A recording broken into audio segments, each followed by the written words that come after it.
നമുക്ക് ഈസി ആയിട്ട് പോകാൻ പറ്റും. ടിക്കറ്റ് എടുക്കാൻ പോകും. ശ്രീലങ്കയ്ക്കൊക്കെ 20,000 ഉള്ളിൽ ടിക്കറ്റ് ഉള്ളൂ പോകാനും വരാനും. ചില സമയം 12,000 കാണാറുണ്ട്. 12,000 പോകാനും വരാനും ടിക്കറ്റൊക്കെ ചില സമയത്ത്. അപ്പോൾ അത്ര നമ്മൾ പൈസ അല്ല, നമുക്ക് മനസ്സുണ്ടെങ്കിൽ നമുക്ക് നോക്കി മോണിറ്റർ, അല്ലെങ്കിൽ നമ്മളെ ട്രാവൽ ഏജൻസിനെ അപ്രോച്ച് ചെയ്ത് കഴിഞ്ഞാൽ അവർ നോക്കിയിട്ട് ചെറിയ എമൗണ്ടിന് നമുക്ക് സെറ്റാക്കി കൊടുക്കാൻ പറ്റും. പക്ഷേ അവിടെ എല്ലാം നാച്ചുറലാണ്, ഒന്നും മാൻമെയ്ഡ് ഇല്ല. ഇപ്പം നമ്മൾ ചെറിയ സ്റ്റെപ്പ് കയറണമെങ്കിൽ ആ സ്റ്റെപ്പ് അവർ വുഡിനെ കൊണ്ട് എന്തെങ്കിലും ചെയ്യിക്കും, അല്ലാതെ സിമെൻറ്റ് കൊണ്ടും അവരുണ്ടാക്കുന്നതല്ല. വുഡ് നാച്ചുറലായിട്ട് തന്നെ ചെയ്യുമല്ലോ. പറ്റുന്ന സമയത്തല്ല എനിക്ക് ട്രാവൽ ചെയ്യാൻ പറ്റുള്ളൂ. ഇപ്പോൾ ഞാൻ നല്ല ഹെൽത്തി ആണ്, ആ സമയത്ത് എനിക്ക് ട്രാവൽ ചെയ്യാം. ഇപ്പം ഞാൻ പെട്ടെന്നൊരു എനിക്ക് ട്രാവൽ ചെയ്യാൻ ദൈവം സഹായിച്ച് നല്ലതാവട്ടെ, എന്നാലും നമുക്ക് ട്രാവൽ ചെയ്യാൻ പറ്റാത്തൊരവസ്ഥ പല ആൾക്കാരും. നെക്സ്റ്റ് 2 രാജ്യങ്ങൾ എനിക്ക് തോന്നുന്നു യൂറോപ്യൻ രാജ്യങ്ങൾ പറഞ്ഞിട്ടില്ല. തുർക്കി കുറെ ആൾക്കാർ, ബാലി ആൾക്കാർ കുറെ സെർച്ച് ചെയ്യുന്നതാണ്. ഇതിന്റെയൊക്കെ റേറ്റും പരിപാടി. നമുക്കിപ്പോൾ ഏറ്റവും ബഡ്ജറ്റായിട്ട് 50,000 താഴെ വരുന്നത് ഇതൊക്കെയാണ്. പിന്നെ നമുക്ക് ശ്രീലങ്ക എന്ന് പറഞ്ഞ ഡെസ്റ്റിനേഷൻ ഉണ്ട്, അത് നമ്മൾ കേരളം പോലെ തന്നെയാണ്. അത് നമുക്ക് 50,000 ആ റേഞ്ചിൽ ഒതുക്കാവുന്നതാണ്. പിന്നെ ഇപ്പോൾ മലേഷ്യ ഫ്രീ വിസയാണ്. ഇപ്പം അണ്ടിൽ ഡിസംബർ വരെയാണ്. ഇപ്പോൾ അണ്ടിൽ ഡിസംബർ ഫ്രീ വിസയാണ്. അപ്പൊ അതും നമ്മൾ 50,000 താഴെ നമുക്ക് പോകാൻ പറ്റും. മലേഷ്യ നമ്മുടെ ഇവിടുത്തെ നമുക്ക് അവിടെ ചെയ്യുന്നുള്ള വിസ പ്രോസസ്സും പേപ്പർ വർക്ക് ഉൾപ്പെടെയുള്ള റേറ്റ്. ഇത് മാൽദീവ്സിൽ ഫ്രീ വിസയാണ്.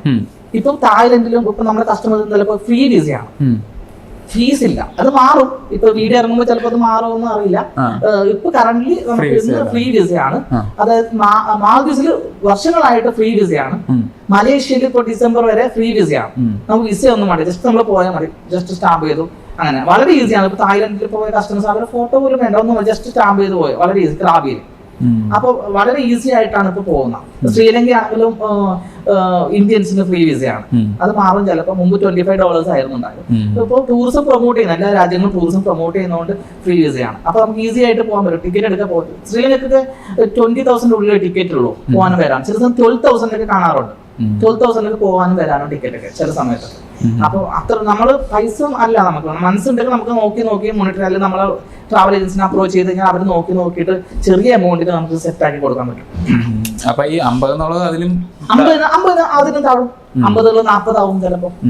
പിന്നെ ആൾക്കാർ കൂടുന്നതനുസരിച്ച് നമുക്ക് കുറക്കാനും പറ്റും. നമുക്ക് ഒരു വണ്ടിയിൽ ചിലപ്പം നമ്മൾ ഹണിമൂൺസിനെ കൊണ്ട് ഒരു വണ്ടി 2 പേര് പ്രൈവറ്റ് ആയിരിക്കും കൊണ്ടുപോകാം. ആ ചിലപ്പോൾ ആ വണ്ടി 4-5 സീറ്റ് ഉണ്ടാവും.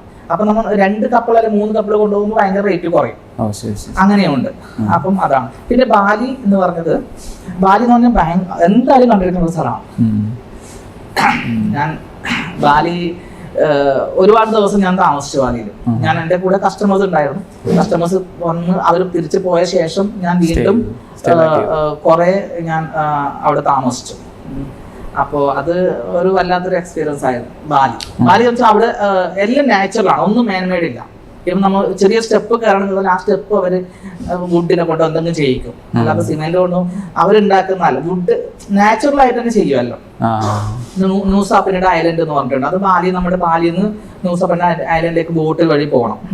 അപ്പൊ അത് വേറെ തന്നെ. ഐലൻഡിൽ അധികം ഹോസ്പിറ്റലും ഒന്നുമില്ല, ഒറ്റപ്പെട്ട ഒരു ഐലൻഡാണ്. ചെറിയ റെസ്റ്റോറൻറ്റുകളും അങ്ങനെയുള്ളത്. പക്ഷെ ആ ഐലൻഡ് ഭയങ്കര ബ്യൂട്ടിയാണ്. ഓരോ ചെറിയ ബീച്ചസ് ആയിട്ട്, ക്ലീൻ വാട്ടർ. മാൽദീവ്സ് പോലെ തന്നെ ഓൾമോസ്റ്റ് ബീച്ചസ് ഒക്കെ നല്ല ബീച്ചസ് ആണ്. അത് ഫോട്ടോഷൂട്ടാണ്. അവരെല്ലാം ആ ഫോട്ടോഷൂട്ട് കൊണ്ട് സെറ്റ് ചെയ്ത് വെക്കും. അത് പിന്നെ അവിടുത്തെ ഹോസ്പിറ്റാലിറ്റിയും ബാലി നൈറ്റ് ലൈഫ് അടിപൊളിയാണ്. അവിടെ ഇപ്പം നൈറ്റ് ലൈഫ് ഞാൻ എടുത്ത് പറയുന്നത് വെച്ചാൽ നമുക്ക് ഇവിടെ നൈറ്റ് ലൈഫ് ഇല്ലാത്തതുകൊണ്ടാണ്. ഇവിടെ കേരളത്തിൽ നിന്നും 10 മണിയാകുമ്പോൾ നമ്മൾ ക്ലോസ് ചെയ്യുമല്ലോ ഓൾമോസ്റ്റ്. ഇവിടെ ഞാനിത് നൈറ്റ് ലൈഫ് പറഞ്ഞ മനുഷ്യന് സ്ട്രെസ് ഉണ്ടാവും. അപ്പൊ ഞാൻ ചില സമയത്ത് ഭയങ്കര സ്ട്രെസ് ഒരുപാട്. ദുബൈയിലാകുമ്പോൾ എനിക്ക് പ്രശ്നമില്ല. ഞാൻ സ്ട്രെസ് ആയി കഴിഞ്ഞ് ജസ്റ്റ് നൈറ്റിൽ ഇറങ്ങും, ഇവിടെ ഫുഡ് കഴിക്കും, അല്ലെങ്കിൽ ചിലപ്പം നൈറ്റ് ലൈഫ് പബ്ബും കാര്യങ്ങളും അത് വേണം മനുഷ്യന്. അത് ഞാൻ പബ്ബിൽ കയറിയിട്ട് മറ്റുള്ളവർ ഡാൻസ് കളിക്കുന്നത് ഞാൻ നോക്കിയില്ല, അവരും സന്തോഷം നോക്കിയില്ല. അപ്പൊ ഞാൻ ഓട്ടോവർ സന്തോഷമാവും. ഇവിടെ ഞാൻ വന്നിട്ട് ഇപ്പോൾ എനിക്ക് കുറച്ച് നാളായിട്ട് ഭയങ്കര സ്ട്രെസ്സാണ്. പല ബിസിനസ് കാര്യത്തിലാണെങ്കിൽ പേഴ്സണൽ കാര്യത്തിൽ ചിലപ്പോൾ സ്ട്രെസ് വരും. അത് നമുക്ക് ഒഴിവാക്കാൻ പറ്റുന്നില്ല. അറിയില്ല, ഞാനിവിടെ ജസ്റ്റ് വണ്ടി ഡ്രൈവ് ചെയ്ത് എത്രയോ നാളുകൾ ഇങ്ങനെ മറൈൻ ഡ്രൈവ് ജസ്റ്റ് ഇങ്ങനെ 10 മണി 9 പോകുമ്പോഴും സൈലന്റ് ആണ്. ചിലപ്പോൾ ഏതെങ്കിലും തട്ടുകടയിൽ ചായ കുടിക്കും, പക്ഷെ ആൾക്കാരൊന്നും നമ്മൾ സംസാരിക്കില്ല അധികം. അവിടെയൊക്കെ ആണെങ്കിൽ നമ്മൾ ആൾക്കാരിങ്ങനെ സംസാരിക്കും, അങ്ങോട്ടും ഇങ്ങോട്ടും കമ്പനി ആവും. നൈറ്റ് ലൈഫ് ഞാൻ പറഞ്ഞത് എടുത്തു പറഞ്ഞാൽ സ്ട്രെസ് റിലേക്സ് ഒരു മെഡിസിൻ ആണല്ലോ, ഒരു മെഡിസിൻ പോലെ അതൊരു സ്ട്രെസ് റിലീസ് ആവുന്നുണ്ട്. അപ്പോൾ ഞാൻ ബാലിയിൽ കണ്ട ഒരു നൈറ്റ് ലൈഫ് എന്ന് പറഞ്ഞാൽ അറ്റ്ലസ് പബ് എന്ന് പറഞ്ഞൊരു പബ്ബുണ്ട്. അത് ഫിൻ പബ്ബുണ്ട്, അറ്റ്ലസ് പബ്ബുണ്ട്. അപ്പോൾ അതിൽ അറ്റ്ലസ് വലിയൊരു മോള് പോലെയാണ്. അത്രക്കും വലിയ പബ് സെറ്റപ്പ് ആയിട്ട് ആൾക്കാർ അവിടെ വന്നു ഡ്രിങ്ക്സ് അടിച്ചു.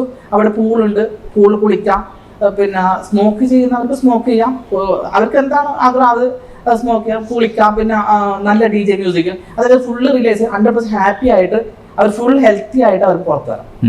ഞാൻ ആൽക്കഹോൾ കഴിക്കാറില്ല അധികം. അപ്പം ഞാൻ പക്ഷെ ഇവരൊക്കെ സന്തോഷം കാണുമ്പോൾ നമുക്ക് സന്തോഷം അങ്ങനെയാണ്. പിന്നെ അവരെ DJ ഡാൻസ് കളിക്കും, നമുക്ക് ഡാൻസ് കളിക്കാനൊന്നും അറിയില്ല, എന്നാലും അവർ കളിക്കുമ്പോൾ ചിലപ്പോൾ അറിയാതെ മനസ്സിൽ ഡാൻസ് ഇങ്ങനെ വന്നു പോകും. ആ ഒരു സന്തോഷിക്കുന്ന ആൾക്കാരെ കൂടെ നിൽക്കുമ്പോൾ നമുക്ക് കൂടുതൽ സന്തോഷം അതാണ്. അപ്പൊ ടെൻഷൻ അടിക്കുന്നവർക്ക് ചിലപ്പോൾ ടെൻഷൻ നമുക്ക് വീണ്ടും ടെൻഷൻ ആവും. അപ്പൊ ആ ഒരു ഇതിനോട്ടായിട്ട് ഞാൻ അധികം അവിടേക്ക് പോകും. പിന്നെ ഫുഡ് ഫിന്നില് അടിപൊളി ഫുഡാണ്. ഫുഡ് ബീച്ച് സൈഡിലെ ഒരു ഹോട്ടൽ ഫിന്നാണ് ഡൈനിങ് ഉള്ള. അപ്പൊ അവിടെ അത് ഭയങ്കരമാണ്. അത് പൂള് വെള്ളത്തിനുള്ള ഒരു പൂളൊക്കെ സെറ്റ് ചെയ്ത് അവിടെ നമ്മൾ ഇരുന്ന് ഫുഡൊക്കെ കൊണ്ടുവരും. കുറച്ച് ലക്ഷറി ആണ്, പക്ഷെ എന്നാലും എക്സ്പീരിയൻസ് ആണ്. പിന്നെ നമുക്ക് ഓരോ സോഫയൊക്കെ നമുക്ക് ബുക്ക് ചെയ്യാൻ പറ്റും, VIPs അങ്ങനെ. അത് ഭയങ്കര എക്സ്പീരിയൻസ് ആണ്. പിന്നെ ലൈറ്റിംഗ് അവർ കൊടുക്കുന്നതും ബീച്ച് സൈഡാണ്. ബീച്ചിലെ തിരമാലകൾക്ക് ഓരോ ലൈറ്റ് കൊടുക്കും. അപ്പൊ തിരമാല ഇങ്ങനെ പൊങ്ങി വരുന്നത് ആ ലൈറ്റിലൂടെ ഭയങ്കര കാണാൻ ഭംഗിയായിരിക്കും. ചെറിയ ചെറിയ സംഭവങ്ങൾ ശ്രദ്ധിച്ചിട്ട് നമ്മുടെ മൈൻഡിലേക്ക് അത് എങ്ങനെയെങ്കിലും റിലാക്സ് ചെയ്യിപ്പിക്കും അത് കണ്ടിട്ട്. പിന്നെ ചെറിയ ലൈറ്റ് മ്യൂസിക്കും ഇവിടെയൊക്കെ നമ്മള് ചിലപ്പോൾ മ്യൂസിക് ഒക്കെ കുറവായിരിക്കും ചിലപ്പോൾ. അത് മ്യൂസിക് ഒക്കെ ഉണ്ടെങ്കിൽ നമ്മൾ ഓട്ടോമാറ്റിക്കലി റിലാക്സ് ആവും. യൂറോപ്പിലെ പബ് ആണെങ്കിലും റെസ്റ്റോറന്റ് ആണെങ്കിലും കണ്ടിന്യൂസ് മ്യൂസിക് ഇട്ടുണ്ടാവും. സോ ഈവനിങ് ഒക്കെ ഭയങ്കര നമുക്ക് കളറിലാണെങ്കിലും ലൈറ്റിംഗിലാണെങ്കിലും ഭയങ്കര ഒരു ഫീൽ. നമ്മൾ ആ സ്ട്രീറ്റ് നടന്നപ്പോൾ തന്നെ നമ്മൾ റിലാക്സ് ആയി, ഫുൾ മൈൻഡ് ഫ്രീ ആണ്. ഞാൻ ട്രാവൽ ചെയ്യും, ഞാൻ ആക്ച്വലി ട്രാവൽ ചെയ്യുന്ന എനിക്ക് എന്തെങ്കിലും ടെൻഷൻ വരുമ്പോൾ ഞാൻ ട്രാവൽ ചെയ്യും. അതെ അതെ അതെ അതെ എന്റെ അതെങ്ങനെയാണ്. ഞാനിപ്പോ ഗൾഫിൽ നിന്ന് ഇപ്പൊ ജോർജിയ കഴിഞ്ഞ 30 ഞാൻ ഇപ്പൊ കഴിഞ്ഞ 2 weeks ബാക്ക് ഞാൻ ജോർജിയയിലായിരുന്നു. അപ്പം 29 മെയ് 29 ആ സമയത്ത് ജോർജിയയിലായിരുന്നു. അപ്പൊ അത് എനിക്ക് ഭയങ്കര ഒരു സ്ട്രെസ് വന്നപ്പോൾ ഞാൻ എന്തായാലും അവിടുന്ന് ടിക്കറ്റ് എടുത്ത് പോയി. കാരണം UAE-ലുള്ളവർക്ക് ജോർജിയയിൽ പോകാൻ വേണ്ടിയിട്ട് വിസ ഓണറായാണ്, UAE റെസിഡൻസ് ആണ് ഞാൻ. അപ്പം അവിടുന്ന് നമുക്ക് UAE എമിറേറ്റ്സ് ഐഡി കാണിച്ചു കഴിഞ്ഞാൽ ജോർജിയയിൽ വിസ ഓണറായാലാണ്. അപ്പൊ ഞാൻ എന്റെ സെയിം ഡേ തന്നെയാണ് ഞാൻ ടിക്കറ്റ് ഇഷ്യൂ ചെയ്തത്. അപ്പൊ ഫ്ലൈറ്റിൽ എത്തുമെന്നുള്ള ഞാൻ ആ സമയത്ത് ബാർബർ ഷോപ്പിൽ മുടിയൊക്കെ സെറ്റ് ചെയ്യുന്നുണ്ടായിരുന്നു. അപ്പോഴേക്ക് ഫ്ലൈറ്റിന് ടൈമായി. പെട്ടെന്ന് എന്റെ ഫ്രണ്ട് ടൈം ആയതുകൊണ്ട് വേഗം ഞാൻ ജസ്റ്റ് ഒരു 10 minutes before body closing 10 minutes before എത്തിയത്. അന്ന് തന്നെയാണ് ഇഷ്യൂ ചെയ്തത്. അപ്പൊ എങ്ങനെയെങ്കിലും ഒന്ന് റിലാക്സ് ചെയ്യണം. അപ്പൊ ഒരു ട്രിപ്പ് അടി. അപ്പൊ നമ്മൾ ഓരോ മൂമെന്റ്സ് നമ്മുടെ ഡിഫറെന്റ് സീനറി ആണല്ലോ. നമ്മൾ അവിടെ ഇറങ്ങി പിന്നെ അടുത്ത കാണുന്ന മൂമെന്റ്സ് നമ്മൾ പ്രതീക്ഷിക്കാത്ത ഒരുപാട് സീനറികൾ ഇങ്ങനെ മുമ്പിലൂടെ കടന്നു പോകും. അപ്പൊ നമ്മൾ ഫുള്ള് സിനിമ കാണുന്ന പോലെ തന്നെ നമ്മൾ മനസ്സിങ്ങനെ മാറി മാറി നല്ല റിലാക്സ് ചെയ്ത് നല്ലൊരു കാമായിട്ട് കിട്ടും. അതുകൊണ്ടാണ് ഞാൻ അബുദാബിയിൽ ഇപ്പം എനിക്ക് റിലാക്സ് ആവും. പക്ഷെ പുറത്ത് വേറെ സ്ഥലത്ത് പോകുമ്പോൾ വീണ്ടും നമ്മൾ കാണാത്ത സ്ഥലങ്ങൾ പോകുമ്പോൾ വീണ്ടും റിലാക്സ് ആവും, നമ്മൾ റിലാക്സ് ആവും. പിന്നെ അത് കസ്റ്റമേഴ്സിനോട് പറഞ്ഞു കൊടുക്കാൻ പറ്റും. എക്സ്പീരിയൻസ് ഡിഫറെന്റ് ആവും. നമ്മൾക്ക് പറ്റുന്ന സമയത്തല്ല ട്രാവൽ ചെയ്യാൻ പറ്റുള്ളൂ. ഇപ്പൊ ഞാൻ നല്ല ഹെൽത്തി ആണ്, ആ സമയത്ത് എനിക്ക് ട്രാവൽ ചെയ്യാം. ഇപ്പൊ ഞാൻ പെട്ടെന്നൊരു എനിക്ക് ട്രാവൽ ചെയ്യാൻ ദൈവം സഹിച്ച് നല്ലതാവട്ടെ, എന്നാലും നമുക്ക് ട്രാവൽ ചെയ്യാൻ പറ്റാത്തൊരവസ്ഥ പല ആൾക്കാരും ചിലപ്പോൾ കടന്നു പോകുന്നുണ്ട്. നാളത്തെ സിറ്റുവേഷൻ എന്തെങ്കിലും അസുഖങ്ങൾ വരും, അപ്പൊ ഏജ് കൂടും, അപ്പൊ നമുക്ക് ട്രാവൽ ചെയ്യാൻ പറ്റില്ല. നമ്മൾ എന്നാണോ ഹാപ്പി അല്ലെങ്കിൽ എന്നാണോ നമ്മൾ മെന്റലി ഹെൽത്ത് ഫിസിക്കലി ഹെൽത്ത് ആവുമ്പോഴേ നമുക്ക് ട്രാവൽ ചെയ്യാൻ പറ്റുള്ളൂ. അപ്പൊ നമുക്ക് നല്ല ടൈമിൽ നമ്മൾ ട്രാവൽ ചെയ്യണം. അപ്പൊ ആ ഒരു ടൈം നമ്മൾക്കുണ്ടോ, നമ്മൾ പൈസ നോക്കരുത്, നമ്മൾ ട്രാവൽ ചെയ്യണം. പിന്നെ നമുക്ക് പൈസ ഉണ്ടാവും, ചിലപ്പോൾ നമുക്ക് ട്രാവൽ ചെയ്യാനുള്ള ഹെൽത്ത് ഉണ്ടാവില്ല, നമുക്ക് മെന്റലി നമ്മൾ ചിലപ്പോൾ സ്ട്രെസ്ഡ് ആയിരിക്കും, നമുക്ക് പോകാൻ പറ്റില്ല. അപ്പം നമ്മൾ ഈ ലോകത്ത് നമ്മൾ വലുതായി പതുക്കെ വലുതായി ഇപ്പൊ നമുക്ക് നടക്കാൻ പറ്റുന്ന സമയത്ത് നമ്മൾ ആ ട്രാവൽ ചെയ്യണം. വേറെ രാജ്യത്ത്, നമ്മുടെ ഇന്ത്യ മാത്രമല്ല, വിദേശത്ത് ഒരുപാട് നല്ല നല്ല സ്ഥലങ്ങളുണ്ട്, നല്ല നല്ല ആളുകളുണ്ട്, നമ്മളെ റെസ്പെക്ട് ചെയ്യുന്ന ആൾക്കാരുണ്ട്, റെസ്പെക്ട് ചെയ്യാത്ത ആൾക്കാരുണ്ട്. എന്നാലും അവരുടെ കാര്യങ്ങൾ ഒരുപാട് ഒരു വലിയൊരു ബുക്ക് വായിക്കുന്ന പോലെയാണ് എനിക്ക് ട്രാവൽ ചെയ്ത് വന്നിട്ട് എനിക്ക് കിട്ടുന്നത്. അത്രയ്ക്ക് എക്സ്പീരിയൻസ് ആണ്. ഇപ്പൊ ഞാൻ ജോർജിയയിൽ പോയി കഴിഞ്ഞാൽ ജോർജിയയിൽ ലോക്കൽ ആളുകൾ മുമ്പിൽ അവിടെ അവര് സംസാരിച്ചു, അവിടുത്തെ കുറെ ആൾക്കാർ പോലീസ് ഓഫീസറില്ല, അവര് വൈകുന്നേരം അവരൊക്കെ നമ്മൾ നോർമലാണ്, അവര് ജോലി കഴിഞ്ഞ് വന്ന് സംസാരിക്കുമ്പോൾ ഞാൻ വീഡിയോസ് ഇടാറുണ്ട് അധികം. അപ്പൊ അവിടുത്തെ ആൾക്കാരോട് സംസാരിച്ചു, അവിടുത്തെ പബ്ബുകളാണെങ്കിൽ പബ്ബിൽ പോകും, അവിടുത്തെ ബിസിനസ്സുകാരോട് സംസാരിക്കും. പിന്നെ ഞാൻ പോയി കഴിഞ്ഞാൽ എല്ലാ രാജ്യത്ത് പോയി കഴിഞ്ഞാലും അടുത്ത ഹോട്ടൽ ഇൻസ്പെക്ഷൻ എന്ന് പറഞ്ഞ സംഭവമുണ്ട്. അവിടെ എല്ലാ വലിയ വലിയ ഹോട്ടലുകളൊക്കെ ഞാൻ പോയി ഇൻസ്പെക്ഷൻ ചെയ്യും. അപ്പൊ നമുക്ക് ജോർജിയയിലെ ടീമുണ്ട്, നമ്മുടെ ട്രാവൽ ഏജൻസിയായിട്ട് ഡീൽ ചെയ്യുന്ന ടീമുണ്ട്. അപ്പൊ അവര് നമ്മളെ കണക്ട് ചെയ്യിപ്പിക്കും ആ ഹോട്ടൽസിലേക്ക്, അല്ലെങ്കിൽ എൻ്റർ ചെയ്യാൻ പറ്റില്ല നമ്മൾ. അപ്പൊ ആ ഹോട്ടലിൽ പോയി അവിടുത്തെ റൂമുകൾ കാണും. ജോർജിയൻ ഞാൻ എന്റെ സെൽഫായിട്ട് ഞാൻ എൻജോയ് ചെയ്യും. അത് അല്ലാതെ ഞാൻ ബിസിനസ് ആയിട്ട് ഓരോ ഹോട്ടലുകൾ ഇൻസ്പെക്ഷൻ ചെയ്യും. അപ്പൊ അവിടുത്തെ വലിയ വലിയ ഹോട്ടൽ ഒരു 5-6 ഹോട്ടലുകൾ ഞാൻ അത് ഇൻസ്പെക്ഷൻ ചെയ്തു. എന്നിട്ട് അതിന്റെ റൂമുകൾ അവിടുത്തെ എങ്ങനെയാണോ ഹണിമൂണേഴ്സിന് പറ്റുന്നതാണോ, അല്ല കുട്ടികളെ കൊണ്ടുപോകുമ്പോൾ 2 റൂം അറ്റാച്ച്ഡ് ചെയ്ത് ഇന്റർ കണക്റ്റിംഗ് ആണോ, അതിന്റെ വ്യൂ എങ്ങനെയായിരിക്കും, അവർക്ക് ഈ വ്യൂ ഇന്ന ആൾക്കാർക്ക് ഇന്ന വ്യൂ കൊടുക്കാൻ പറ്റും, അതൊക്കെ നോക്കി നമ്മൾ മനസ്സിലാക്കിയിട്ട് അതിനെ ആ ഒരു ഹോട്ടലിന് ജഡ്ജ് ചെയ്യും. അതുപോലെ തന്നെ ബഡ്ജറ്റ് അനുസരിച്ച് മാറ്റും അതിനെ. പിന്നെ അതുപോലെ 4 സ്റ്റാർ ഉണ്ടാവും. 4 സ്റ്റാർ തന്നെ 3-4 കാറ്റഗറി ഉണ്ടാവും. പിന്നെ നോക്കും ഫുഡ് ഒരു പ്രശ്നമാണ്. എല്ലാവരും പറയും എനിക്ക് ട്രാവൽ ചെയ്യുമ്പോൾ ഭയങ്കര ബുദ്ധിമുട്ടാണ്, കാരണം എനിക്ക് നമ്മുടെ ഫുഡ് കഴിക്കാൻ പറ്റുള്ളൂ, ഫുഡ് എനിക്ക് വേറെ കഴിച്ചു കഴിഞ്ഞാൽ ഭയങ്കര ബുദ്ധിമുട്ടാണ്, അല്ലെങ്കിൽ അമ്മ ഉണ്ടാക്കുന്ന ഭക്ഷണം മാത്രമേ കഴിക്കാൻ പറ്റുള്ളൂ, അല്ലെങ്കിൽ വൈഫ് ഉണ്ടാക്കി കഴിക്കാൻ പറ്റുള്ളൂ, അവിടെ അതൊന്നും കിട്ടില്ല. അപ്പൊ നമ്മള് ഇന്ത്യൻ ഫുഡ്, ഇപ്പൊ ജോർജിയയിൽ പോയി കഴിഞ്ഞാൽ നമുക്ക് ഇന്ത്യൻ ഫുഡ് വേണം. അപ്പൊ എല്ലാ യൂറോപ്യൻ ലുക്ക് ആണല്ലോ അവിടെ, വെസ്റ്റേൺ സൈഡാണ്. അപ്പൊ ഫുഡ് ഒരു പ്രശ്നമാണ്. അപ്പൊ ഞാൻ 5 സ്റ്റാർ ഹോട്ടലിൽ നല്ല ഒരു ഇഡ്ഡലി കിട്ടുന്ന ഹോട്ടലിൽ കിട്ടുവാണെങ്കിൽ അടിപൊളിയല്ലേ. അപ്പൊ അതും ഞാൻ കണ്ടുപിടിച്ചു. അവസാനം അതും കണ്ടുപിടിച്ചു. അത് മലയാളി ഒരാളുടെ ഹോട്ടൽ അവിടെ ഉണ്ട് അവിടെ. അപ്പം അത് കണ്ടുപിടിച്ചു. പിന്നെ അതെ, എത്തിച്ചാൽ മതി. അപ്പൊ അതുപോലെ നമ്മുടെ സാധാരണ റെസ്റ്റോറന്റുകൾ മലയാളികളുണ്ട്. കട്ടൻ ചായ വേണോ, നമ്മുടെ നാടൻ രീതിയിലെ ഫുഡ് വേണോ, എല്ലാം കിട്ടും. അപ്പൊ അത് കണ്ടുപിടിച്ചു അവിടെ. അപ്പൊ എനിക്കത് ഈസിയായി മലയാളികൾക്ക് ഫുഡിന് പ്രശ്നമുള്ളവർക്ക് അവിടെ കൊണ്ടുപോവാം. അപ്പൊ അത് നമ്മൾ ഞാൻ കുറെ ദിവസം, അത് പെട്ടെന്ന് ഒരു 3 ഡേയ്സോ 4 ഡേയ്സോ പോയി വരുന്നതല്ലാതെ ഞാൻ കുറെ നാളുകൾ ആ രാജ്യത്ത് താമസിക്കും. പോയി കഴിഞ്ഞാൽ ചിലപ്പോൾ 1-2 ദിവസം ഞാൻ വെറുതെ ഇരിക്കും. ചിലപ്പോൾ നമ്മൾ വർക്കും കാര്യങ്ങളൊക്കെ വർക്ക് കൺട്രോൾ ചെയ്തു വരും. പക്ഷെ എന്നാലും വെറുതെ പോകും. പക്ഷെ എന്നാലും നമ്മൾക്കത് നമ്മുടെ എക്സ്പീരിയൻസ് ചെയ്തിട്ട് നമുക്ക് നല്ല ട്രൂ ആയിട്ടുള്ള ഇൻഫർമേഷൻസ് നമ്മുടെ കസ്റ്റമേഴ്സിന് കൊടുക്കാൻ പറ്റും. നമ്മൾ ആദ്യം കുറച്ച് റിസ്ക് ഉണ്ട്. അതുപോലെ ഞാൻ നൈറ്റ് ലൈഫ് ഒക്കെ അവിടുത്തെ നൈറ്റിൽ നടന്നു കഴിഞ്ഞാൽ എന്താവും എന്ന് ഞാൻ നോക്കും. അപ്പൊ ഞാൻ ആദ്യം ചിലപ്പോൾ 2 മണി 3 മണിക്ക് ചുമ്മാ നടക്കും, ആരും കാണത്തില്ല. പക്ഷെ എനിക്ക് എന്തെങ്കിലും പ്രശ്നമാവും, ആരും അറ്റാക്ക് ചെയ്യും, ആരെങ്കിലും സാധനങ്ങൾ മൊബൈലൊക്കെ എടുത്ത് പോവോ, ഞാൻ നോക്കില്ല. ഞാൻ ഇങ്ങനെ നടന്നു നോക്കി എക്സ്പീരിയൻസ് ചെയ്യും. അങ്ങനെ എന്തെങ്കിലും പ്രശ്നമുണ്ട് കസ്റ്റമർ പറയും നൈറ്റിൽ നടക്കരുത്, അതിനുവേണ്ടി ഞാൻ പോകും. പക്ഷെ ഇതുവരെ ഒന്നും കുഴപ്പമൊന്നുമില്ല. അപ്പൊ അവരൊക്കെ കൊണ്ട് അവർ ചോദിച്ചു കഴിഞ്ഞാല് ഇത് സേഫ് അല്ല എന്ന് പറയാൻ ഒരു ഇതാണ്. ഞാൻ ഒറ്റയ്ക്ക് പോകുന്നതുകൊണ്ട് എനിക്ക് കുഴപ്പം വരില്ല. എന്തായാലും എന്റെ മൊബൈല് പോകും, പേഴ്സ് പോകും, പാസ്പോർട്ട് ചിലപ്പോൾ റൂമിൽ വെക്കും. കുറച്ച് സാധനം നഷ്ടപ്പെടും. എന്നാലും അത് ഒരുപാട് ട്രാവൽ അതെ നമ്മളെ വിശ്വസിച്ചാണ് അവർ തീർച്ചയായിട്ടും പോകുന്നത്. അപ്പൊ അവർ പോകുമ്പോഴേക്കും നമ്മുടെ അടുത്ത ഹോട്ടലിൽ കൺഫർമേഷൻ ഉണ്ടോ, അവിടുത്തെ വണ്ടിക്കാർ കറക്റ്റ് ടൈമിൽ വരുമോ, പിന്നെ ഹോട്ടലിൽ പോകുമ്പോൾ റൂം ഡെക്കറേറ്റ് ചെയ്യും. ഹണിമൂൺ പോകുമ്പോൾ അവർക്ക് റൂം ബെഡ് ഡെക്കറേറ്റ് ചെയ്യും മസ്റ്റായിട്ട്. അപ്പൊ അവര് പോകുമ്പോൾ നമ്മൾ ബെഡ് ഒക്കെ നല്ല അടിപൊളി റൊമാൻറ്റിക്, ആ റൂമിൽ എത്തുമ്പോൾ തന്നെ അവർ ഫീൽ റൊമാൻറ്റിക് ആവാം. അപ്പൊ നമ്മൾ റൊമാൻറ്റിക് മൂഡൊക്കെ ക്രിയേറ്റ് ചെയ്യും. ചില സമയത്ത് നമ്മൾ അധികം നമ്മുടെ ക്രാബിയിലൊക്കെ നമ്മൾ ചെയ്യുന്നത്, നമ്മുടെ ആ ഹോട്ടലിൽ ഭയങ്കര ക്ലോസ്ഡ് ആണ്, ക്രാബിയിലെ ഹോട്ടലായിട്ട്. അവിടുത്തെ ഓണറും ഞാനായിട്ട് നല്ല ക്ലോസ്ഡ്. അപ്പൊ നമുക്ക് മാത്രം അവർ കുറച്ച് സർവീസുകൾ കോംപ്ലിമെന്ററി തരുന്നുണ്ട്. നമ്മൾ ഈ കസ്റ്റമേഴ്സ് പോകുമ്പോൾ തന്നെ അവര് ഫോട്ടോസ് ഒക്കെ നമുക്ക് കിട്ടും. ഇൻസ്റ്റാഗ്രാമിലൊക്കെ നമ്മൾ ഫോളോ ചെയ്ത് ഫോട്ടോസ് ഒക്കെ കിട്ടും. ആ ഫോട്ടോസ് നമ്മൾ ഡിസൈൻ ചെയ്തിട്ട് നമ്മൾ അവരെ ടിവിയിലേക്ക് വെക്കും. അവര് ഡോർ തുറന്ന് നോക്കുമ്പോൾ അവരെ ടിവിയിൽ അവര് ഫോട്ടോ കംഫർട്ടബിൾ ആയി. നമ്മുടെ ഫോട്ടോസ്, വെഡിങ് ഫോട്ടോസ് ഒക്കെ അവർക്ക് ഹാപ്പി ഹണിമൂൺ, ഹോളിഡേസ് ഒക്കെ എഴുതി വെക്കും. അപ്പൊ ചില സമയത്ത് നമ്മൾ കേക്ക് ഒക്കെ വെക്കും. ബർത്ത്ഡേ ആണെങ്കിൽ നമ്മൾ പാസ്പോർട്ട് നോക്കും, ബർത്ത്ഡേ ആണെങ്കിൽ കേക്ക് അവര് ചിലപ്പോൾ നമ്മൾ ബർത്ത്ഡേ എന്ന് പറയാറില്ല, അവർ സർപ്രൈസ് ആയിട്ട് കൊടുക്കും. അതുപോലെ ബർത്ത്ഡേ കേക്ക് അവര് ഫോട്ടോ പ്രിന്റ് ചെയ്തിട്ട് അവിടെ ഹാപ്പി ബർത്ത്ഡേ എന്നൊക്കെ എഴുതി വെക്കും. അത് കാണുമ്പോൾ കസ്റ്റമർ പോകും, അത്രയും കെയർ. അത് ചെറിയ ചെറിയ കാര്യം. ഇപ്പൊ നമ്മുടെ ഇപ്പോൾ ലാസ്റ്റ് അർമേനിയയിൽ പോയൊരു കസ്റ്റമേഴ്സ് ഉണ്ട്. അപ്പൊ അവര് ക്രിസ്മസ് ആയിരുന്നു. ക്രിസ്മസ് നോർമലി എല്ലാ രാജ്യത്തും December 25 ക്രിസ്മസ്. അർമേനിയയിൽ അല്ലാതെ, അർമേനിയയിൽ January 7 ആ സമയത്താണ് ക്രിസ്മസ് വരുന്നത്. അപ്പം കേക്ക് ഒന്നും അങ്ങനെ പൊതുവെ അവൈലബിലിറ്റി അല്ല ആ സമയത്ത്. അപ്പൊ നമ്മുടെ കസ്റ്റമർ ക്രിസ്മസ് ആഘോഷിക്കാൻ വേണ്ടിയിട്ട് അർമേനിയയിൽ പോയി. ഞാൻ പറഞ്ഞിരുന്നു പോകുമ്പോൾ തന്നെ ക്രിസ്മസ് അവിടെ വലിയ സംഭവമല്ല, ഈ ദിവസമല്ല, വേറെ ദിവസമാണ്. അപ്പൊ എന്നാലും ഇവര് ടൂർ എൻജോയ് ചെയ്തുകൊണ്ടിരിക്കുകയാണ്. അപ്പൊ അവർ ക്രിസ്മസ് കേക്ക് കട്ട് ചെയ്യണം എന്നുള്ളത് എല്ലാ വർഷങ്ങളായിട്ട് കട്ട് ചെയ്യുന്ന സംഭവം. അന്നത് അവർ എൻജോയ് ചെയ്യുന്ന സമയത്ത് അത് ചെറിയ രീതിയിൽ അവർ മറന്നുപോയി. പക്ഷെ നമ്മള് ഡോർ അവര് റൂമിലെത്തി ടെൻഷൻ അടിച്ചിട്ട് ഒരു ക്രിസ്മസ് കേക്ക് കട്ട് ചെയ്തില്ലല്ലോ പറഞ്ഞിട്ട് ടെൻഷൻ അടിച്ച് തരികയാണ്. അപ്പൊ അവരുടെ റൂം തുറക്കുമ്പോൾ തന്നെ ക്രിസ്മസ് കേക്ക് അവിടെ നമ്മൾ സെറ്റ് ചെയ്യും. റൂമിൽ ഈ റൂമിൽ കിട്ടുള്ളൂ, ആക്സിഡന്റ്. അപ്പം അവർ തുറക്കുമ്പോൾ തന്നെ അവർ ഫോട്ടോസ് ഫുള്ള് ഫാമിലി ഫോട്ടോസും പ്രിന്റ് ചെയ്ത് വെച്ച് കേക്കൊക്കെ വലിയ അടിപൊളിയാക്കി വെച്ച് ഹാപ്പി ക്രിസ്മസ് സംഭവം വെച്ചത് അവരതിൽ ഫ്ലാറ്റ്. അവർക്കൊന്നും വേണ്ട, അവർക്ക് ഭയങ്കര സന്തോഷം. അങ്ങനെ അവരൊട്ടും എക്സ്പെക്ട് ചെയ്യുന്നില്ല. അവര് അത് പറയും എങ്ങനെ അത് എങ്ങനെയായിരുന്നു താങ്ക്സ് പറയാം, എങ്ങനെ നന്ദി പറയും. അത് ആ ചെറിയ സാധനമായിരിക്കും, നമുക്ക് ചെറിയ എഫേർട്ടേ ഉള്ളൂ അത്. പക്ഷെ എന്നാൽ അവരുടെ ആ സമയത്തിന് അത് അത്രയും കെയർ ചെയ്ത് കൊടുക്കുമ്പോ അവർക്ക് ഭയങ്കര സന്തോഷം. ആ അതെ അതെ അതെ.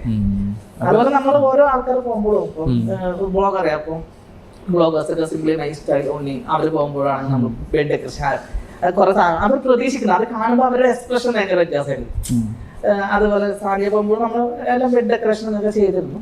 അപ്പം അത് പ്രതീക്ഷിക്കുന്നില്ല ചില സ്ഥലത്ത് അവർ പ്രതീക്ഷിക്കാതെ നമ്മൾ അങ്ങനെ കൊടുക്കുമ്പോൾ അവർക്ക് ഭയങ്കര ഹാപ്പി ആവും. എങ്ങനെയും അവരെ ഹാപ്പി ആക്കുക എന്നുള്ളതാണ്. ചിലത് ചെറിയ ചെറിയ സാധനം ചെയ്യുമ്പോഴും ചിലപ്പോൾ ഹാപ്പി ആവും.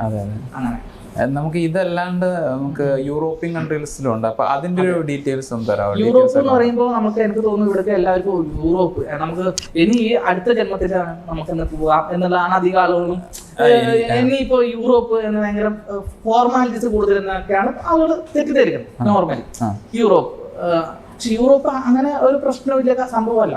നമുക്ക് യൂറോപ്പ് ഇന്ത്യയിൽ പോവുകയാണെങ്കിൽ നമുക്ക് ITR വേണമെന്നുണ്ട്, 3 years ITR വേണം. അതുപോലെ നമുക്ക് ഹോട്ടൽ വൗച്ചർ വേണം, ടിക്കറ്റ്സ് വേണം, പിന്നെ 6 months ബാങ്ക് സ്റ്റേറ്റ്മെന്റ് കുറച്ച് സ്ട്രോങ് വേണം. ഒത്തിരി വേണമെന്നില്ല, 2 ലക്ഷം 3 ലക്ഷത്തിന്റെ ഉള്ളിലാണെങ്കിലും അത് കാണിക്കാൻ വേണ്ടിട്ട് വേണം. അത് അപ്പൊ അത് നമ്മൾ വിസ എടുക്കുന്ന സമയത്ത് നമുക്ക് നമ്മുടെ സ്റ്റേറ്റ്മെന്റിൽ 6 months കാണണം. അതാണ് അവര് ഈ ഇന്ന ആള് പോയി തിരിച്ചു വരുമോ എന്നുള്ളതാണ് അവർ നോക്കുന്നത്. പിന്നെ അവർ 6 months ബാങ്ക് സ്റ്റേറ്റ്മെന്റ് കണ്ടിന്യൂസ് ആണോ, അയാളുടെ നല്ല ജോലി ഉണ്ടോ. അവർക്ക് ഇടുന്ന ഒരാൾ പോയി അവിടെ അവര് സ്റ്റെക്കായി അവർ തിരിച്ചു വരാതിരിക്കാൻ അവർക്ക് ബുദ്ധിമുട്ടാവും. അല്ലെങ്കിൽ അവിടെ അവര് വിസയൊന്നുമില്ലാതെ ജോലി ചെയ്ത് കഴിഞ്ഞാൽ അവർക്ക് അത് ബുദ്ധിമുട്ടാവും. അതിന് വേണ്ടിയിട്ട് അവർ സേഫ്റ്റിക്ക് വേണ്ടിയിട്ട് നോക്കുന്നേ ഉള്ളൂ. നമ്മൾ നല്ല രീതിയിൽ പോയി നമുക്ക് ട്രാവൽ ചെയ്ത് തിരിച്ചു വരുന്ന ഒരു ബാക്ക്ഗ്രൗണ്ട് ഉണ്ടോ എന്ന് നോക്കും. അത് മുമ്പ് ഏതെങ്കിലും രാജ്യത്ത് ട്രാവൽ ചെയ്തിട്ടുണ്ടോ, ഒരു 3 years ഒരു 3 രാജ്യം കവർ ചെയ്തിട്ടുണ്ടെങ്കിൽ അവർക്ക് വിസ കിട്ടും. വിസക്ക് കോസ്റ്റ് ഓൾമോസ്റ്റ് 7,220 നിയർലി അവിടെ പേ ചെയ്യേണ്ടതാണ് ഇന്ത്യൻ. അത് യൂറോനനുസരിച്ച് മാറി വരും. 8,000 താഴെയാണ് വിസയുടെ കോസ്റ്റ് വരുന്നത്, അത്രേ വരുന്നുള്ളൂ യൂറോപ്പ് വിസയ്ക്ക്. അത് കിട്ടിക്കഴിഞ്ഞാൽ നമുക്ക് യൂറോപ്പിൽ പോവാം. അതുപോലെ ടർക്കി ഇപ്പോൾ തിരിച്ചു വരുന്ന സമയത്ത് ടർക്കിയിൽ ഇറങ്ങാൻ പറ്റും. യൂറോപ്പ് വിസയുടെ കുറെ ഗുണങ്ങളുണ്ട്. യൂറോപ്പ് വിസയുടെ അറൈവൽസ് കുറെ സ്ഥലത്ത് കിട്ടും. അത് വളരെ അത്ര 8,000 യൂറോപ്പ് വിസ കിട്ടും. നമ്മുടെ ബാങ്ക് സ്റ്റേറ്റ്മെന്റ് പ്രോപ്പർ ആവുക, പ്രോപ്പറായിട്ട് IT ചെയ്യാം, 3 years അത് എന്തെങ്കിലും കിട്ടും. അത് നമുക്ക് നമ്മളെ ഒരു അവകാശം പോലെയാണ് ഈ വിസ എടുക്കുക എന്നുള്ളത്. വിസ നമുക്ക് കിട്ടും അത്ര ഡോക്യുമെന്റ്സ് നമ്മൾ പ്രോപ്പർ ആണെങ്കിൽ, ട്രാവൽ ഹിസ്റ്ററി കുറച്ചുണ്ടെങ്കിൽ. പിന്നെ യൂറോപ്പിൽ പോകുന്ന ചെലവുകൾ വളരെ കുറവാണ്. നമുക്കൊരു $1,000 ഉണ്ടെങ്കിൽ യൂറോപ്പിൽ നമുക്ക് 6 countries കവർ ചെയ്യാൻ പറ്റും. അങ്ങനത്തെ പാക്കേജുകളുണ്ട്. വെറും $1,000, അതായത് 85,000 രൂപ. 85,000 രൂപ ഉണ്ടെങ്കിൽ നമുക്ക് 6 countries പാക്കേജ് ഉണ്ടാവും. അതിൽ പോളണ്ട്, ജർമ്മനി, ഓസ്ട്രിയ, സ്വിറ്റ്സർലാൻഡ്, അങ്ങനെ വേണ്ടി ഇറ്റലിയിൽ ലാസ്റ്റ് ആവും. നമുക്ക് ഗ്രൂപ്പ് ടൂർ ആണ്. നമുക്ക് ഇവിടെ നിന്നുള്ള ഗ്രൂപ്പ് ടൂർ അല്ല, അവിടെ നിന്നുള്ള ഒരു ഗ്രൂപ്പ് ടൂർ ആണ്. നമ്മൾ ഇവിടെ നിന്നാണ് ജോയിൻ ചെയ്യുന്നത്, അവിടെ നിന്നുള്ള ഗ്രൂപ്പ് ടൂർ. അവിടെ നിന്ന് ജോയിൻ ചെയ്ത് 6 country കറങ്ങിയിട്ട് നമ്മൾ ഇറ്റലിയിൽ സ്റ്റോപ്പ് ചെയ്യും. ഇറ്റലിയിൽ നേരെ ഇങ്ങോട്ട് വരാം. അപ്പം വളരെ റേറ്റ് കുറവാണ്. അപ്പൊ നമ്മൾ വിസ 8,000 അടുത്ത് വിസയും നമുക്കൊരു 85,000 അടുത്ത് നമുക്ക് അവിടുത്തെ ട്രാൻസ്പോർട്ടേഷൻ, പിന്നെ ഒരു 40,000 രൂപ മാക്സിമം വരും നമുക്ക് ടിക്കറ്റ്സിന്. മാക്സിമം 40,000 വരുള്ളൂ. ചില സമയത്ത് ഓഫർ ഒക്കെ കിട്ടും. അപ്പോ 1,20,000 ഒരു 1,50,000 ഉണ്ടെങ്കിൽ നമുക്ക് അടിപൊളിയായിട്ട് ഒരു 6 രാജ്യം കവർ ചെയ്ത് തരാം. യൂറോപ്പിൽ 6 രാജ്യം കവർ ചെയ്ത് തരാം 1,50,000 ഉണ്ടെങ്കിൽ. അത് നമുക്ക് ഒരു രാജ്യം കവർ ചെയ്യണമെങ്കിലും അങ്ങനെ ഓൾമോസ്റ്റ് 1,20,000 വരും. സോ നമ്മള് ബഡ്ജറ്റായിട്ട് 2 രാജ്യം ഏഷ്യയിൽ നമ്മൾ പോവുകയാണെങ്കിൽ ആ ഒരു എമൗണ്ട് മതി നമുക്ക് 2 രാജ്യത്തിന് യൂറോപ്പ് പോകാം. അപ്പൊ നമുക്ക് ഫണ്ട് വെച്ച് നോക്കുമ്പോൾ വളരെ കുറവാണ്, റേറ്റ് കുറവാണ്. എല്ലാവർക്കും ട്രാവൽ ചെയ്യാൻ പറ്റും. പക്ഷെ അതിനേക്കാളും കുറഞ്ഞ് ട്രാവൽ ചെയ്യാനുള്ള ഓപ്ഷൻസ് ഉണ്ട് നമ്മുടെ അടുത്ത്. നമ്മൾ വിളിച്ച് നമ്മൾ പറഞ്ഞു കൊടുക്കും. സതീഷ് ചേട്ടൻ ഇനിയിപ്പോ ഫ്യൂച്ചറിലേക്ക് ഈ നമ്മുടെ ഈ പ്രസ്ഥാനം എങ്ങനെ കൊണ്ടുപോകാനാണ് ഉദ്ദേശിക്കുന്നത്? നമ്മുടെ ഫ്യൂച്ചർ നമ്മുടെ ലക്ഷ്യം എന്ന് വെച്ചാൽ ഏറ്റവും millions of travel love story ഉണ്ടാക്കുക, റീൽസ് ഉണ്ടാക്കുക എന്നുള്ളത്. അത് എത്രത്തോളം നമ്മളെ ട്രാവൽ ചെയ്ത് ഹാപ്പി എന്ന് പറയുന്നു, അത് മില്യൺസ് വരെ എത്തിക്കുക എന്നുള്ളതാണ് നമ്മുടെ എൻ്റെ ഒരു ആഗ്രഹം. എല്ലാവരും പോയി അടിപൊളിയായിട്ട് ട്രാവൽ ചെയ്ത് ഭയങ്കര എക്സ്പീരിയൻസ് ആയി എൻജോയ് ചെയ്തു ഭയങ്കര ഹാപ്പിയാണ്. അപ്പോൾ അത്രയും ആൾക്കാരിലേക്ക് നമുക്ക് ട്രാവൽ ചെയ്തിട്ട് അവരെ ഹാപ്പി ആക്കുക എന്നുള്ളതാണ്. ഹാപ്പി ആക്കുന്നത് ചെറിയ കാര്യമല്ലല്ലോ. ഒരാൾ ഹാപ്പി ആയിട്ട് അവർ ഹാപ്പിയാന്ന് പറയണമെങ്കിൽ ഭയങ്കര കാര്യമാണ്. ചിലവർ ഹാപ്പിയാന്ന് പറയില്ല, അത് പറയിപ്പിക്കണം. ഹാപ്പി ആണെങ്കിൽ അവർ പറയണം. അത് ട്രാവൽ ചെയ്ത് 100% ഹാപ്പി അവർ പറയും ഭയങ്കര ഹാപ്പിയാണ്. അങ്ങനെ അതാണ് എന്റെ ഇത്. പിന്നെ അതോടൊപ്പം ഞാനും എൻജോയ് ചെയ്ത് ട്രാവൽ ചെയ്തു. ഇപ്പൊ നമ്മൾ എത്രത്തോളം അവർക്ക് നമ്മൾ ഒരു സ്ഥലത്ത് നമ്മൾ ട്രാവലിംഗ് കൊടുക്കുന്നോ, ഇപ്പൊ എക്സാമ്പിൾ ഇപ്പൊ ഒരു യൂറോപ്പിൽ അങ്ങനെ പൊതുവെ ഒരു ഹോട്ടല് കോംപ്ലിമെന്ററി കൊടുക്കുന്നത് കുറവാണ്, പക്ഷെ കമ്പനികൾ കൊടുക്കും. ഇപ്പൊ ഞാൻ യൂറോപ്പിൽ പോയതൊക്കെ 2 പ്രാവശ്യം യൂറോപ്പിൽ എനിക്ക് കോംപ്ലിമെന്ററി കിട്ടാവുന്നത് 15 ദിവസം. അതും അവിടുത്തെ യൂറോപ്പിലെ ഒരു കമ്പനി, സ്വിറ്റ്സർലാൻഡ് ഓസ്ട്രിയ ആണെങ്കിലും എനിക്കത് കോംപ്ലിമെന്ററി ആണ് അവർ തന്നത്. കാരണം ഞാൻ ഒരുപാട് സെല്ല് ചെയ്തു അവർക്ക്. അപ്പൊ ഒരുപാട് നമ്മൾ ആ ഹോട്ടലും ആ കമ്പനികളും ആ ട്രാൻസ്പോർട്ടേഷൻ സെല്ല് ചെയ്യുമ്പോൾ അവർ നമ്മളെ വിളിക്കും അവരുടെ ടൂറൊന്ന് എക്സ്പീരിയൻസ് ചെയ്യാൻ വേണ്ടിയിട്ട്. അതുപോലെ UK ഞാൻ പോയത് UK സ്കോട്ട്ലാൻഡ് വെയിൽസ് ആണെങ്കിലും എന്നെ അവർ വിളിച്ചു. ഞാൻ അത് ഒരുപാട് സെല്ല് ചെയ്തു അവരുടെ കമ്പനിയുടെ ആ പ്രോഡക്റ്റ് ഞാൻ സെല്ല് ചെയ്തു. അപ്പൊ നമ്മൾ കസ്റ്റമേഴ്സിന് കൊടുക്കുമ്പോഴും നമുക്ക് തിരിച്ചു കിട്ടുന്നുണ്ട്, നമുക്ക് ട്രാവലിംഗ് കിട്ടുന്നുണ്ട്. അപ്പൊ ഇത് നല്ലൊരു സംഭവമാണ്. എന്റെ കാര്യം നടക്കുന്നു, ആളുകളുടെ കാര്യം നടക്കുന്നു. അപ്പൊ എന്താണേലും ഇതൊരു നല്ലൊരു വിജയമായിട്ട് തന്നെയാണ് ഇപ്പോഴും പോകുന്നത് സ്മിത്തൻ.